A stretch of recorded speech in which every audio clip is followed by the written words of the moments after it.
discuss this now with Ayesha Siddiqa. She is the Senior Fellow at the Department of War Studies from King's College in London. Thank you so much for being with us on the program. As Kamran mentioned there, Khan's team is saying that this verdict is politically motivated.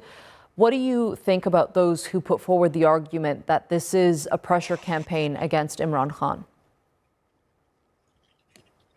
Well, there is a case there. There is an argument, definitely there's an argument there that this is a politically motivated case. But it's also a fact that not just Imran Khan, but all other senior officials, politicians, bureaucrats, etc., in the past, other politicians as well, have been making use of this Toshakhana. This is the state treasury where gifts are deposited. The gifts which are presented to Pakistani dignitaries, politicians, prime ministers, and any visiting dignitary. So and many others. In fact, when was it?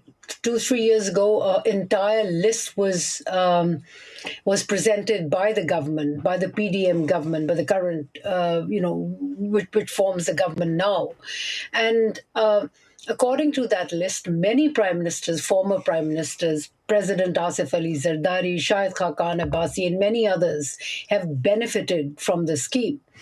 Imran Khan was probably doing the same thing. And what he did was take these valuable gifts, sell them, undervalued, deposited a lesser value, but he bought it, essentially he bought it for a lesser value, which is what the rules say.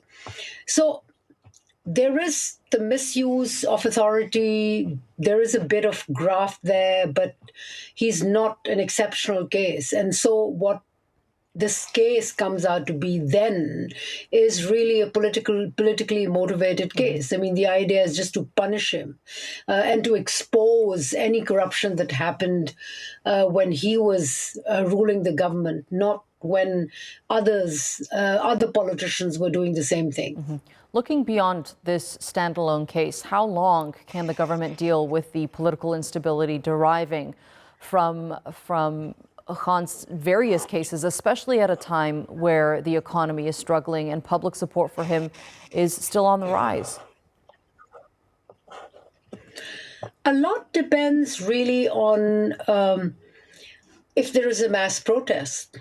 And so far, there isn't any mass protest. What we keep hearing is people are upset, and that's a fact, that increasingly support for Imran Khan is increasing amongst ordinary people. I mean, if you hold free and fair elections, probably Imran Khan is going to do, very well, or better than what he did last time in 2024, even 2024.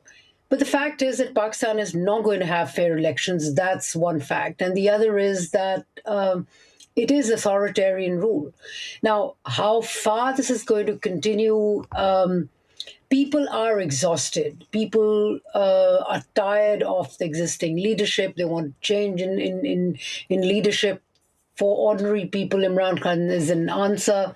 He may not be an answer, but that's a different story. That is when he does come to power and he gets tested out by the people. So that's a different subject. But I think there is still very little passion for mass protest. Mm-hmm. And as far as this authoritarian regime is concerned, as long as there are no mass protests, they're fine with keeping him inside jail.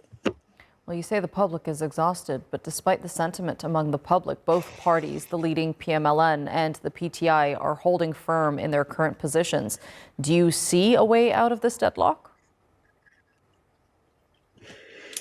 Unfortunately, nothing. I mean, Pakistan People's Party in Sindh and Pakistan Muslim League, Nawaz in Punjab and in the center, control of the federal government, they're holding strong because of the support from the army and Field Marshal Asim Munir. As long as Asim Munir is stable, this government will remain stable. Of course, you mentioned poor economy, poor financial performance of the state.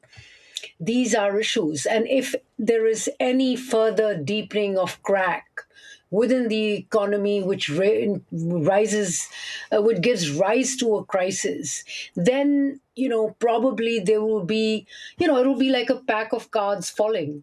But that will be we'll see that day.